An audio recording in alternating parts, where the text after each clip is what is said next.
আমরা বলতে চাই সময়ের কথা, প্রয়োজনের কথা। আর তাই মানুষের আশা আকাঙ্ক্ষা প্রত্যাশা নিয়ে আমাদের আয়োজন ফার্স্ট ওয়াশ এখন কি চাইতে। প্রিয় দর্শক, স্বাগত জানাচ্ছি আপনাদের সকলকে। সাথে আছে আমি দীপ্তি চৌধুরী। গত 13 সেপ্টেম্বর শুক্রবার ঢাকা বিশ্ববিদ্যালয় ক্যাম্পাসে ছাত্র শিক্ষক কর্মকর্তা ও কর্মচারীদের রাজনীতি নিষিদ্ধ করার দাবিতে বিক্ষোভ করেছেন বিশ্ববিদ্যালয়ের একদল শিক্ষার্থী।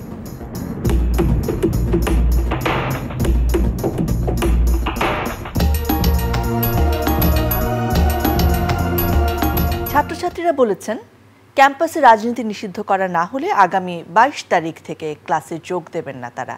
ছাত্র রাজনীতি নিষিদ্ধ করার দাবি উত্থাপনকারীরা বলেছেন, বৈষম্য বিরোধী ছাত্র আন্দোলনের অন্যতম একটি দফা ছিল ক্যাম্পাসে ছাত্র রাজনীতি নিষিদ্ধ করা।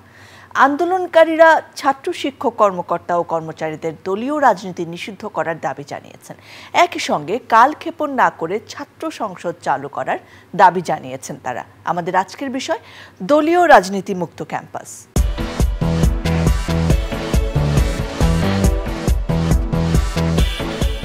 প্রিয় দর্শক, আজকে আমাদের সঙ্গে উপস্থিত রয়েছেন নাগরিক ঐক্যের সম্মানিত প্রেসিডেন্ট এবং ঢাকা বিশ্ববিদ্যালয় ছাত্র সংসদের সাবেক 2 বারের নির্বাচিত সহসভাপতি জনাব মাহমুদুর রহমান মান্না। স্যার, স্বাগত জানাচ্ছি আপনাকে। প্রিয় দর্শক, আমাদের সঙ্গে আরও রয়েছেন নাজিফা জান্নাত, তিনি বাংলাদেশ ছাত্র ইউনিয়নের কেন্দ্রীয় কোষাধ্যক্ষ এবং বৈষম্য বিরোধী ছাত্র আন্দোলনের অন্যতম সমন্বয়ক। স্বাগত আপনাকেও। স্যার, ভীষণ ভালো লাগছে আপনাকে সাথে পেয়ে। তবে ছাত্র রাজনীতি নিয়ে যখন কথা বলবো, অতীত ভবিষ্যতের একটা যোগসূত্র নিশ্চয়ই আমরা টানার চেষ্টা করব বারবার। আমাদের ছাত্র রাজনীতির একটা গৌরবোজ্জ্বল ইতিহাস রয়েছে, বাংলাদেশের সূচনা লগ্ন থেকে শুরু করে এখনো পর্যন্ত যদি আমরা বলি। কিন্তু সেই জায়গায় আপনার কেন মনে হয় যে এই প্রশ্নটি কেন উঠছে যে ছাত্র রাজনীতি থাকবে কি থাকবে না, বা একটা বড় অংশ কেন বলছে যে ক্যাম্পাস ভিত্তিক ছাত্র রাজনীতি না থাকা দরকার? 15টা বছর কিছুই ছিল না, যা ছিল সবাই তো আমরা জানি। মানে কি বলে যে র্যাগিং, তারপরে গেস্ট রুম, হল দখল, সিট দখল, পরীক্ষা বন্ধ করে দেওয়া, মানে একটা বিভীষিকার রাজত্ব ছিল প্রায় সমস্ত ক্যাম্পাসে। ঢাকা বিশ্ববিদ্যালয় ইনফ্যাক্ট ছাত্র রাজনীতি বন্ধ ছিল। মানে এগুলোতে হয়েছে কি, যে ছাত্র ইউনিভার্সিটিতে পড়তে আসছে তার যে নিজের ব্যক্তিত্ব খুবই আহত হয়েছে। ওই ছাত্রলীগের একটা মাস্তান, সেহেতু ইউনিভার্সিটি পড়েও না, তাকে সালাম করতে হয়, উঠতে বসতে তার কথা শুনতে হয়, ইচ্ছার বাইরে মিছিলে যেতে হয়। ওর মন সব সময় বিদ্রোহ করেছে, ও মনে করেছে যে এগুলো অন্যায়। মানে হয়েছে কি, তার সামনে ছবিটা যেটা গেছে বলেছে এটাই ছাত্র রাজনীতি, অতএব তার বিরুদ্ধে, এই ছাত্র রাজনীতির নামে তার বিরুদ্ধে তার বিক্ষোভটা সঞ্চালিত হয়েছে, হয়েছে, ঐক্যবদ্ধ হয়েছে তারা। কিন্তু লক্ষ্য করার বিষয় কি, যে এই যে এত বড় অভ্যুত্থানটা হলো, এর চেয়ে বড় রাজনীতি তো নেই। সরকার এই একটা ফ্যাসিবাদী শক্তির বিরুদ্ধে লড়াই করে, মানে 15 বছর ধরে রাজনৈতিক দলগুলো লড়াই করছিল, সেই লড়াইগুলো খুবই ত্যাগী, আমি মনে করি খুবই প্রশংসার যোগ্য। কিন্তু শেষ গোলটা তো তারা করতে পারেনি, বিজয়ের জায়গায় তারা যেতে পারে, এটা এরা গেছে। তো সেই অর্থে যদি বলি, তাহলে তো রাজনীতিবিদ তারাই সবচেয়ে বড় রাজনীতি তারাই করেছে। কিন্তু তাদের মধ্যে অতীত এই 15 বছরের ছাত্র রাজনীতির যে বিভীষিকা, ওইটার কথা বলছি আমি, এরকম করে বুঝি। এখনও এটা আমি সবাইকে ভাববার জন্য বলি, যারা এই দাবিটা করেছেন, মানে সরাসরি যখন বলেন ছাত্র রাজনীতি নিষিদ্ধ, তখন এটা একটা এত বড় ক্যানভাসে বলে যে সবই নিষিদ্ধ। কিন্তু ছাত্র রাজনীতি, আমি যেমন এই ঘটনাগুলো ঘটবার পরে একটা ঘটনায় আমার খুবই মনে হয়েছে যে কীরকম করে রাজনীতির চরিত্র, রাজনীতির চেহারা পাল্টে গেছে। আমি দুটো কথাই বলছি, চরিত্র এবং চেহারা। কেমন, ধরেন ভাষা আন্দোলন যেভাবে হয়েছে, এই আন্দোলন সেরকম হয়নি। স্বাধীনতার আগে যে গৌরভ্যুত্থান 69, তার সাথে এই অভ্যুত্থানের মিল নেই। এবং এরশাদ বিরোধী যে আন্দোলন করলাম, তার সাথে ওটার মিল নেই। এবং এই আন্দোলনের নেতৃত্ব কিছু নেই, কোনো কাঠামো নেই। এই আন্দোলনের স্লোগানগুলো ডিফারেন্ট, কর্মসূচিগুলো আমরা আগে হরতাল বলতাম, হরতাল বলছে না। মানে জেনারেশন টু জেনারেশন যে গ্যাপটা হয়, যে ডেভেলপমেন্টটা হয়, আমাদের দেশে তো এমনি ধরেন এই এতগুলো বছর ধরে গবেষণা বন্ধ। কিন্তু আমি আন্দোলন হবার পরে জেএনজির উপরে কিছু পড়াশোনা করে দেখলাম, ইউরোপ আমেরিকাতে মানে ফেজ ওয়াইজ 10 বছরের টার্মে হোক, 20 বছরের টার্মে হোক, তারা জেনারেশন স্টাডি করছে, কে কীরকম করে চেঞ্জ করছে, কার মধ্যে কোন সম্ভাবনা দেখা দিচ্ছে, কী ধরনের আশঙ্কা আসতে পারে তার মধ্যে। এই জিনিসগুলো যদি বুঝতে পারতাম, তাহলে আজকের প্রেক্ষিতে ছাত্র রাজনীতি যেই কাঠামোর উপরে, যে চরিত্রের উপর, যে লক্ষ্যের উপর দাঁড়ানো দরকার, সেইটা করতে হবে। অতীতমুখী যে রাজনীতি, এটা বাদ দিতে হবে, এইটা আমি এগ্রি করি। কিন্তু ছাত্র রাজনীতি পুরো বন্ধ করে দিলে, এই যে তারাই নিজেরাই তো বলে বেড়াচ্ছে এখন যে আগামীতে নতুন বাংলাদেশ গড়ব এবং তার জন্য তারা ভ্যানগার্ড হবে, সেটাই তো পলিটিক্স। এবং সবচেয়ে বড় রাজনীতি এটাই, যারা আগে যদি বলে থাকে, আমি এটা কিন্তু খেয়াল করি নাই যে তারা আগে ছাত্র রাজনীতি বন্ধ বলেছে, আমি মনে করি সেটা ওই বিক্ষোভ থেকে, দুঃখ থেকে, ক্ষোভ থেকে বলেছে। কিন্তু এখন তারা যখন দেখছে যে না, বিজয়ী হয়েছি, এখন দেখছে সামনে অপার সম্ভাবনা, আমরা পারি, আমরা পেরেছি, তখন তারা যে কথা বলছে সেটা রাজনীতির কথাই বলছে এবং সেটা ইতিবাচক রাজনীতির কথা বলছে।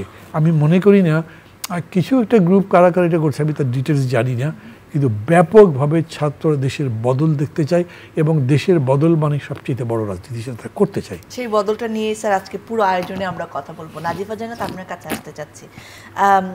বৈষম্য বিরোধী ছাত্র আন্দোলনের 9 দফার অন্যতম একটি দফা ছিল সেটি, এখনও কি আপনারা সেই জায়গায় স্টিক করছেন যে আপনারা ক্যাম্পাস ভিত্তিক ছাত্র রাজনীতি চান না? আমি যদি 9 দফার কথা বলি, সেখানে বিষয়টা এরকম ছিল, সেখানে কিন্তু বলা ছিল না যে আমরা ছাত্র রাজনীতি নিষিদ্ধ চাই। ওখানে বলা ছিল সন্ত্রাসী লেজুর ভিত্তিক যে ছাত্র রাজনীতি সেটা বন্ধ করতে হবে এবং ছাত্র সংসদ নির্বাচন চালু করতে হবে। এখন আমি সন্ত্রাসী লেজুর ভিত্তিক ছাত্র রাজনীতি বলতে কি বুঝবো, সেটা আমরা বুঝবো যে ছাত্রলীগের বিষয়টা আমরা দেখেছি যে তারা কিভাবে আসলে সন্ত্রাসী, দখলদারিত্ব, চাঁদাবাজি, টেন্ডারবাজি এই কাজগুলো করেছিল, স্টুডেন্টদের মনে ভীতি তৈরি করে রেখেছিল, সেই জায়গাটা আমরা দেখেছি। এবং তারা আমি বলবো যে আওয়ামী লীগের তল্পিবাহক ছিল। আওয়ামী লীগ এবং বিশ্ববিদ্যালয় প্রশাসন তারা সকলেই নানানভাবে ছাত্রলীগের যে কর্মী ছিল তাদেরকে টুল হিসেবে ব্যবহার করেছে, তাদের লাঠিয়াল বাহিনী হিসেবে ব্যবহার করেছে। তো এটা আসলে কি হয়েছে, এখানে ছাত্রলীগ তো এখানে দোষী আমি বলবো, তারা হচ্ছে স্টুডেন্টদের মনে সেরকম ভয় তৈরি করতে পেরেছে এবং তারা লেজুর ভিত্তিক ছাত্র রাজনীতির চর্চা করেছে। কিন্তু এখানে আমি সমানভাবে বলবো যারা আওয়ামী লীগার ছিল, বিশ্ববিদ্যালয়ের যে সকল প্রশাসন ছিল এবং সাদা দল যাদের কথা আমরা বলছি, তারাও কিন্তু একই রকমভাবে তাদের যেই সাম্রাজ্য বা তাদের যেই তখনকার বিশ্ববিদ্যালয়ে তাদের যেই প্রভাব সেটা টিকিয়ে রাখার জন্য তারা এই লেজুর ভিত্তিক ছাত্র রাজনীতির চর্চা করতে দিয়েছে ছাত্রদেরকে। এবং কি হয়েছে, যারা বিশ্ববিদ্যালয়ে ভর্তি হতে এসেছে, যারা আসলে পলিটিক্যালি কনসাস না, তারা ছাত্র রাজনীতির চিত্রটা এরকমই দেখতে পেয়েছে যে এখানে সন্ত্রাসী হয়, চাঁদাবাজি হয় এবং এরা কি করে, এরা দলীয় যেই লেজুর ভিত্তি রয়েছে সেটাই আসলে ক্যারি করে। আপনারা দলীয় রাজনীতি চান কিন্তু লেজুর ভিত্তি চান না। আমরা সন্ত্রাসী এবং লেজুর ভিত্তিক যে ছাত্র রাজনীতি রয়েছে সেটার কথা বলা হয়েছে আমাদের 9 দফা দাবিতে। এবং পরবর্তীতে আমরা প্রেক্ষাপটটা যেটা দেখলাম সেটা হচ্ছে এই সময়ে এসে স্টুডেন্টদের এই যে রাজনীতিকরণের যে চিন্তাভাবনা এবং রাজনীতি বিমুখ যে চিন্তাভাবনা সেটা আসলে খুবই স্ট্রংলি গড়ে উঠেছে। এবং এইটা আসলে শুরু হয়েছিল এরশাদের আমল থেকে। আমরা জানি যে তখন থেকে আসলে এই যে বিরাজনীতিকরণের যে প্রক্রিয়া সেটা শুরু হয়েছে এবং টানা দীর্ঘ অনেকগুলো বছর 90-এর গণঅভ্যুত্থানের পর থেকে ছাত্র সংসদের নির্বাচন হয়নি। তো আমি বলবো যে আমাদের যে 9 দফা দাবি সেখানে আমরা ডিরেক্টলি বলিনি যে ছাত্র রাজনীতি নিষিদ্ধ চাই, আমরা স্পেসিফিক্যালি বলেছি তাহলে দল থাকবে কিন্তু দলগুলোর সংস্কার হতে হবে, তাই তো? সেটা নিশ্চয়ই, কিন্তু আমরা বলবো যে মানে দলীয় ছাত্র রাজনীতি নিষিদ্ধ করার যে জায়গাটা সেটা না করে সেটা যদি আমরা বলি তাহলে আমি বলবো যে আমাদের যে গণতান্ত্রিক ব্যবস্থা আমরা দেশে দেখতে চাই সেইটা আমরা পথটাকে বন্ধ করে দিব যদি আমরা ছাত্র রাজনীতি নিষিদ্ধের কথা বলি। আমাদেরকে ডিটেক্ট করতে হবে যে সন্ত্রাসী এবং লেজুর ভিত্তিক ছাত্র রাজনীতি যাতে না থাকে, এইটার যাতে আমরা সংস্কার করি। এখন যারা ঢাকা বিশ্ববিদ্যালয়ে দাবি জানাচ্ছেন বন্ধের কথা, তারা বৈষম্য বিরোধী ছাত্র আন্দোলনের ব্যানারে জানাচ্ছেন না, তাই তো? তারা বৈষম্য বিরোধী ছাত্র আন্দোলনের ব্যানারে সেরকমভাবে জানাচ্ছেন না, কিন্তু একটা মানে ম্যাক্সিমাম স্টুডেন্টদের এই মন মানসিকতা গড়ে উঠেছে, ছাত্র রাজনীতির বিরুদ্ধে একটা মনোভাব তৈরি হয়েছে। কিন্তু আমরা বলবো যে সেটা আসলে আমাদের সংস্কার প্রয়োজন in a positive way rather than ছাত্র রাজনীতি নিষিদ্ধ করা। অনেক ধন্যবাদ। মাহবুবুর রহমান মান্না স্যার, আপনার কাছে শুনতে চাই, আজকে আমাদের ফার্স্ট অ্যানিভার্সারি। Happy anniversary. ও শিজ, এখন কি হবে? এখন হবে ফার্স্ট ওয়াশের 10 মিনিটস পাওয়ার ওয়াশিং এর ম্যাজিক। ফার্স্ট ওয়াশ ডিটারজেন্ট পাউডারের মাল্টি বুস্টার কাপড়ের যে কোনো দাগ ময়লাকে নিমেষে দূর করে এবং কালার গার্ড কাপড়ের রঙকে রাখে নতুনের মতন। সম্পর্কের রং থাকুক ফার্স্ট ডের মতন নতুন। আর জামা কাপড়ের জন্য ফার্স্ট ওয়াশ তো রয়েছেই, সাদার আরেক নাম ফার্স্ট ওয়াশ ডিটারজেন্ট পাউডার। আপনাদের মতো মানুষদের লেখা পড়ে, বক্তব্য শুনে বা ইতিহাস ঘেটেও যদি আমরা দেখি, স্বাধীনতার আগে বা পরপর যে সময়গুলোকে আমরা স্বর্ণালী সময় বলি ছাত্র রাজনীতির, সেই সময়েও কিন্তু সন্ত্রাস ছিল বা যারা একটুখানি ক্ষমতালোভী মানুষ আছেন সেরকম ছাত্ররা কিন্তু ছিলেন সেই সময়কার রাজনীতিতেও, কিন্তু তারা ক্ষমতায় মেইন জায়গায় হয়তো আসতে পারতেন না। এই যে ক্ষমতায় আসা বা এই যে পেশি শক্তির জোর দিয়ে কোনো একটা জায়গায় নেতৃত্বে আসা, সেটি কখন থেকে শুরু হলো, কিভাবে শুরু হলো?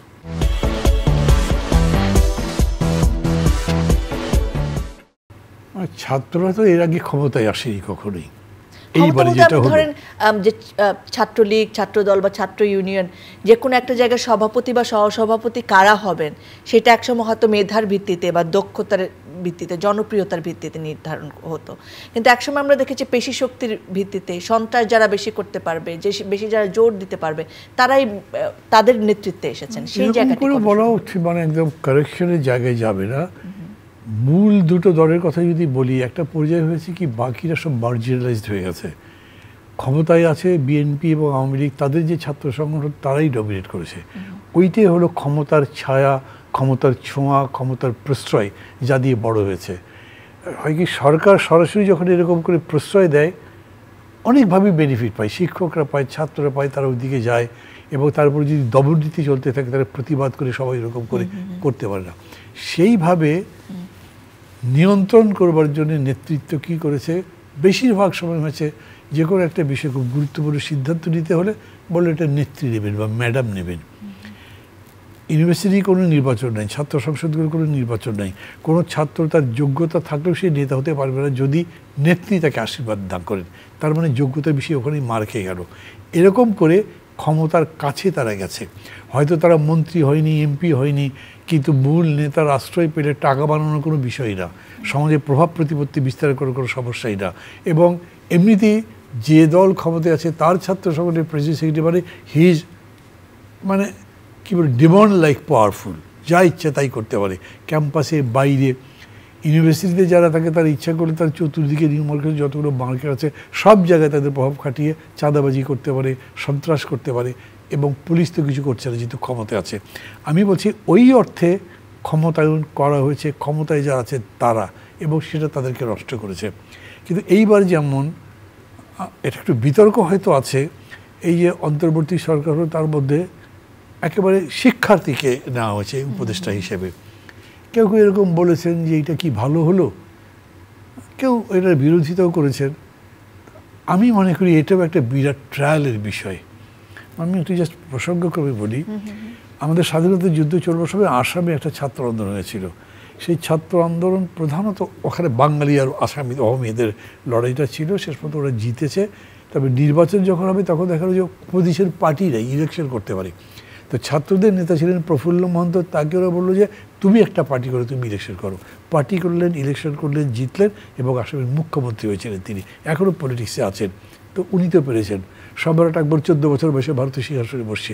এরকম না যে এদের বয়স 20 থেকে 25 বছর করতে পারবে, উপদেষ্টা হতে পারবে না। কিন্তু তাদেরকে গাইড করা বা তাদেরকে ওই ডাইরেকশন নিয়ে করা হচ্ছে কিনা এটা আমি এখন বলতে পারবো না। কিন্তু আমি মনে করি ট্রায়াল অ্যান্ড এরর মেথডে এটা ভালো কিছুও দিতে পারে। আবার আমি বলি মানে এরকম হয় না, ধরেন মানে আমাদের ছোটোবেলায় বা ইয়াঙ্গে যে আমরা কি হেমন্তের গান পছন্দ করি, রবীন্দ্রসঙ্গীত পছন্দ করি, এখন সব র্যাপ সং পছন্দ করে। গানের স্ট্রাকচার বদলে গেছে, লেখা বদলে গেছে, কবিতার ঢং বদলে গেছে। এখন আধুনিক কবিতা সেটারও আবার রিভিশন হচ্ছে নতুন নতুন করে। তার মানে এই যে পরিবর্তনটা, যেটার সঙ্গে আমরা খাপ খাইয়ে যদি না চলতে পারি তাহলে হবে না। আমি মনে করি যে পরিবর্তন বলতে বাংলাদেশে একটা বিশাল পরিবর্তন হতে পারে, যে পলিটিশিয়ানসরা দে উইল বি রিফাইন্ড। এমনিতে পলিটিশিয়ান মানে হলো রাফ, খুব হই হই করে কথা বলে, অন্যের কথা শুনতে চায় না এবং সেখানে নিজেরটাই ডমিনেট করতে চায়। এরকম নয়, উনি গণতান্ত্রিক মূল্যবোধের মধ্যে যদি আসেন উনি তার নিজেকে বদলাতেই হবে। সমাজের মধ্যে গণতন্ত্রের এই আকাঙ্ক্ষা, আদর্শ বোধ যত বিস্তারিত হবে তত কী হবে, পলিটিশিয়ানরা এটার সঙ্গে অ্যাডজাস্ট করবে। সেই অর্থে আমি মনে করি যে এখন ঠিক ক্ষমতার ছায়ায় রাজনীতি হবে তা না। যারা ওরকম মনে করছেন, মিছিল করছে যে ছাত্র রাজনীতি নিষিদ্ধ করতে হবে, আমি আবার বলি তাদের মধ্যে অতীতের বিভীষিকাটা আছে। বর্তমানের যে সম্ভাবনা সেই জিনিসটা তাদের কাছে এখনের উপর আসেনি। আমি অনেককে দেখেছি যারা এই অভ্যুত্থানের যে ভেতরের মর্মটা এটা ধরতে পারছেন না।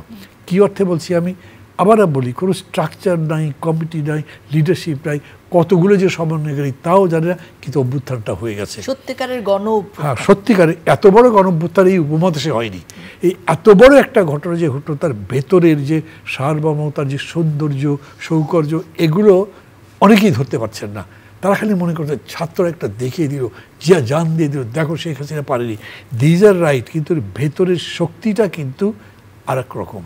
এটা ধরতে না পারলে তাহলে পরবর্তী যে বিকাশের সম্ভাবনা সেটা বুঝবে না। আর যদি সমগ্র জাতি ধরতে ব্যর্থ হয় তাহলে এটাও মার খেয়ে যাবে। স্যার, এই জায়গাতে একটা প্রশ্ন আসলে আমার এবং দর্শকদের মনেও নিশ্চয়ই আছে। এই যে আপনি বললেন যে আমাদের একটা ব্যাড এক্সপিরিয়েন্স আছে, বা এখন যারা ছাত্র তারা তো গত 15 বছরের শাসনই আসলে দেখেছেন, আর আপনাদের সময়কার গল্প হয়তো শুনেছেন। গল্প শোনা আর এক্সপিরিয়েন্স করা তো এক জিনিস না। সেই জায়গায় ছাত্র রাজনীতি মানে আমরা দেখেছি এই যে জোর খাটানো, এই যে টেন্ডারবাজি, এই যে কোনো একজনকে হয়তো ক্ষমতা দেখিয়ে পিটিয়ে ফেলা, সেটার বিচার না পাওয়া, সেটা। তাই এখন যখন আমরা বলি যে ছাত্র রাজনীতি থাকুক, সেখানে আসলে প্রশ্ন আসবে যে আদর্শ ছাত্র রাজনীতি কি, এবং সেই ছাত্র রাজনীতির এখতিয়ার ক্যাম্পাসে আসলে কতটুকু? প্রথম কথা হচ্ছে কি, আমি যেটা বলছি যে এই অভ্যুত্থানের মধ্যে থেকে যে বেসিসটা আমাদের কাছে আসছে সেইটা ধরতে পারতে হবে। আমরা আগে স্ট্রাকচার ভেবে লাভ নেই। যে আপনি যেমন বললেন না যে আমাদের সবাই যা হয়েছে, ওইটাও এখন রিডান্ডেন্ট হয়ে গেছে হয়তো। কেন? এখানে তো কোনো ডাকসুই নাই, কোনো ছাত্র সংসদ নাই। আমরা আগে বলি কিন্তু ডাকসুর এই আন্দোলন হবে কীরকম করে। তো ডাকসু ছাড়া হয়েছে, নেতৃত্ব ছাড়া হয়েছে, এবং এরা এসে যে মূল্যবোধের চর্চাটা করছে। ধরেন একটা উদাহরণ হিসেবে বলি, একটা অন্তর্বর্তী সরকার হয়েছে। এই অন্তর্বর্তী সরকার কতখানি সাকসেসফুল হচ্ছে এই কতদিনে?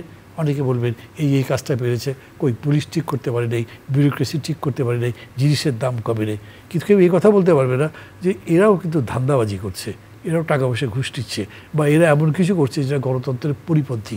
So far so good. আমি বলছি এইটা যদি চলতে থাকে তার মানে কি?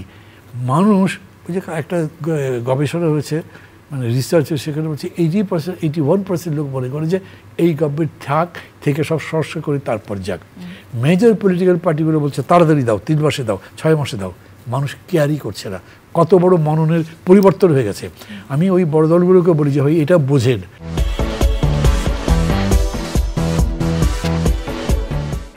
না বুঝে এরকম একটা অ্যান্টাই পজিশন দেবেন, এইটা কিন্তু ক্যারি করতে পারবেন না। এই একইভাবে আমি বলছি, ধরেন আগে কি হয়েছে, জাহাঙ্গীরনগর ইউনিভার্সিটিতে একটা ছেলে রেপ করেছে 100, তারপরে সবাই হুলস্থুল করেছে, দল ওকে বহিষ্কার করে দিল। বিশ্বজিৎকে হত্যা করেছে, এটা অনেক হুলস্থুল হয়েছে, দল বলল বহিষ্কার করেছি। আপনি তারপরে অফিসে গিয়ে দেখেন ওই লোকগুলো ঠিকই বসে আছে, আগের প্রভাবেই।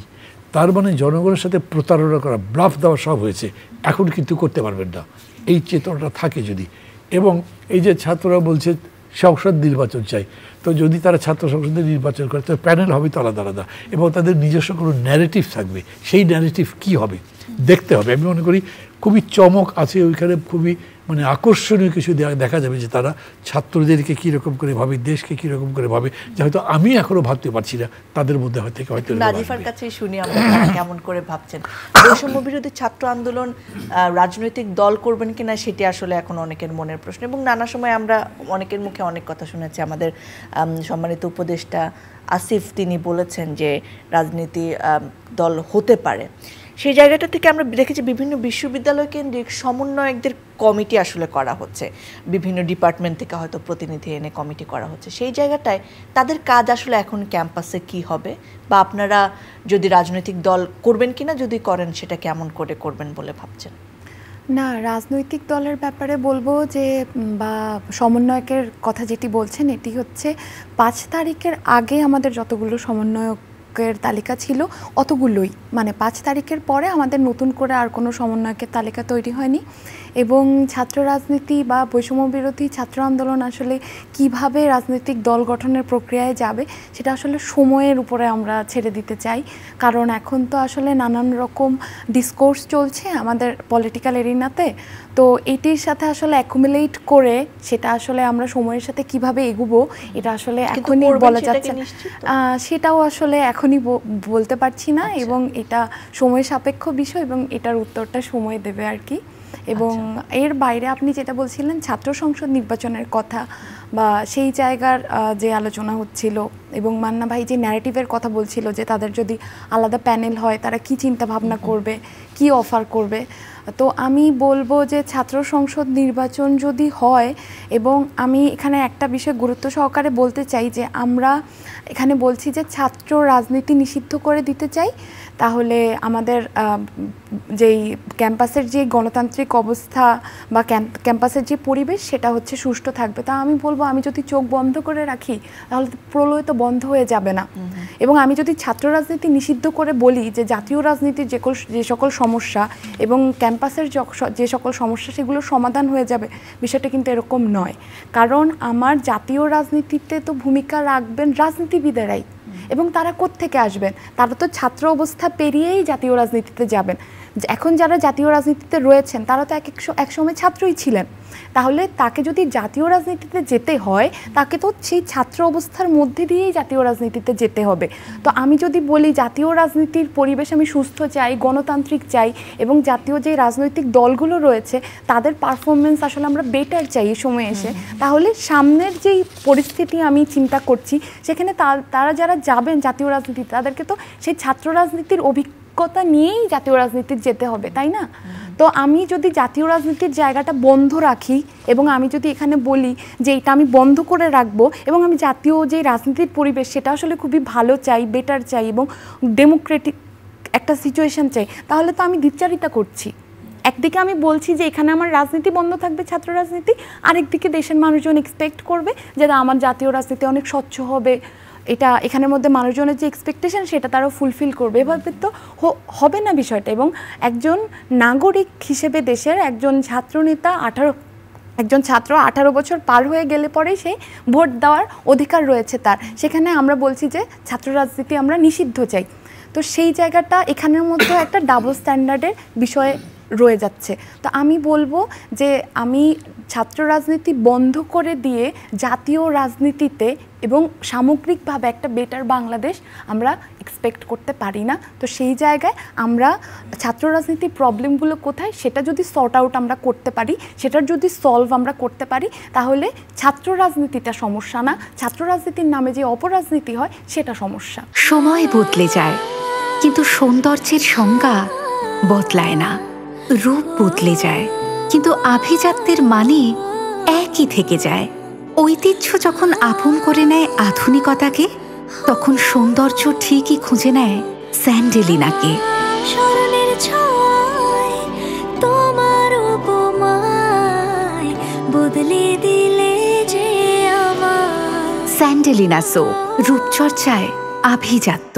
মাহবুবুর রহমান মান্না স্যার, এই জায়গাটা জানতে চাই, আপনি একটা কথা তুলেছিলেন এবং নাজিফার কথাতে উঠে আসলো, আসলে সমস্যার একটা বহিঃপ্রকাশ হিসেবে আমরা দেখতে পাই কি ছাত্র রাজনীতির যারা নেতৃত্বে থাকেন তারা এক বিলাসবহুল এক বৈভবের জীবনযাপন করেন।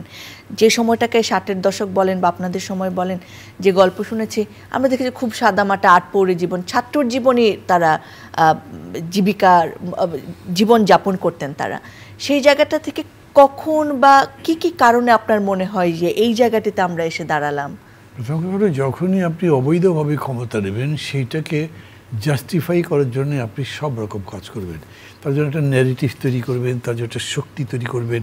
সেই শক্তি আর্মির মধ্যে হতে পারে, পুলিশের মধ্যে হতে পারে, সব জায়গায় করবেন, ছাত্রদের মধ্যেও করবেন।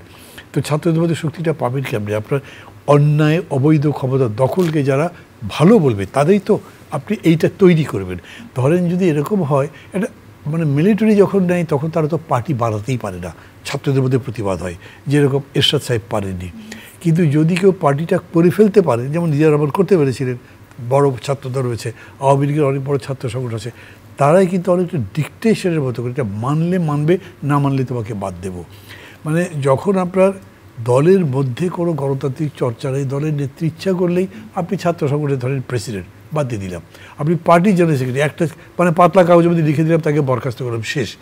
এইরকম ইয়েটা যখন থাকে তখন ন্যাচারালি যার কাছে কর্তৃত্ব বেশি থাকে বাকিরা তাকে সার্ভ করতে বাধ্য হয় তাদের সার্ভাইভারের জন্য। তো করাপ্ট করতে খুব সুবিধা হয়। আর এটা ছাত্রকে ধরেন আমাদের সবাই, আমি 2বারে ডাকসু ভিপি ছিলাম, চাকসুতে একবার জিএস ছিলাম, এবং অনেস্টলি বলি, আজকে বলি একটু বলে যে আমি বোধহয় নিজের অহংকার করছি, কিন্তু I was really very popular. কিন্তু আমি তো রিক্সায় চড়তাম, গাড়ি কিনবো কোত্থেকে? আমি তো কল্পনাই করতে পারতাম না এটা হয়। আরেকটা হলো কি, আমি আরেকটা ঘটনা বলি। আমি যখন ডাক্তার ভিপি আছি সেই সময় ইউনিভার্সিটিতে মানে আমাদের ওই অফিস ছিল বলাকা বিল্ডিংয়ে, নিউ মার্কেটের পাশে মার্কেটগুলো হচ্ছে। এই ব্যবসায়ী দোকানদার সমিতির আমার কাছে আসছে, এসে ভাই একটু দেখবেন আমরা তো এটা করছি সিকিউরিটি ইত্যাদিতে, আপনার জন্য 5টা-10টা দোকান রাখবো। আমি বললাম যে দোকান নিয়ে আমি কী করবো? না দোকান রাখবেন। ভাই আমি কি দোকানদার হবো নাকি, এত রাজনীতি করবার পরে? মানে আমার মাথার মধ্যেই আসে নাই যে দোকানদারি করতে হতে পারে। কিন্তু এইটা আবার পরবর্তী সময় দেখলাম দোকান দখল করার প্রতিযোগিতা হচ্ছে, তাদের মাথার মধ্যে আর্থিক বিষয়টা ঢুকে গেছে। কেউ তো ঢুকিয়েছে, তার নিজের মধ্যে আসে নাই। এবং আমি এটা মনে করি ফাদার অর্গানাইজেশন যাদেরকে বলে মূল রাজনৈতিক দল, তাদের বোঝাই এটা করো। আমি যখন আওয়ামী লীগ করি তখন দেখেছি আমাকে নেতা একজন, নাম বলবো না, তিনি এখনো জীবিত আছেন, অনেক বয়স হয়ে গেছে। মানে 4-5 জন লোক আসলো, হ্যাঁ কী রে তোর কী খবর, কী করছিস, তোর কী অবস্থা, কিছু করতে পেরেছিস? মানে তারা ক্ষমতায় আছে, তুই নিজের ভবিষ্যৎ কিছু বাড়াতে পারছিস, নেতাই বলছেন তাকে। তো এরকম করে করাপ্ট করা হয়। যেমন এখন গভর্নমেন্ট কী করছে, আর্মিকে তার পক্ষে আনবার জন্য ফ্যাসিলিটি দিয়েছে, পুলিশকে তার পক্ষে আনবার জন্য যা ইচ্ছা তাই করতে দিয়েছে পুলিশকে। একদিকে অলিগার্ক তৈরি করে, আরেকদিকে আবার নিজের ক্ষমতা পাকাপোক্ত করবার জন্য মাসলম্যানশিপ অথবা সরাসরি প্রশাসন ব্যবহার করে। এই জাতীয় রাজনীতি এবং ছাত্র রাজনীতির যে সম্পর্ক, সেটা নিয়ে আরো বিস্তারিত কথা বলার প্রয়োজন মনে করি। তাই আজকের পর্বটি এখানে শেষ করব সময় স্বল্পতার জন্য। এই বিষয়েই আমরা কথা বলবো পরবর্তী এপিসোডে। প্রিয় দর্শক, আপনাদের ধন্যবাদ জানাচ্ছি যারা সঙ্গে ছিলেন। নিশ্চয়ই আমার মতো আপনাদের মনেও আরো অনেকগুলো প্রশ্ন রয়ে গেছে, সেই প্রশ্নগুলোর উত্তর খুঁজবো আগামী পর্বে। নিশ্চয়ই সঙ্গে থাকবেন আমাদের।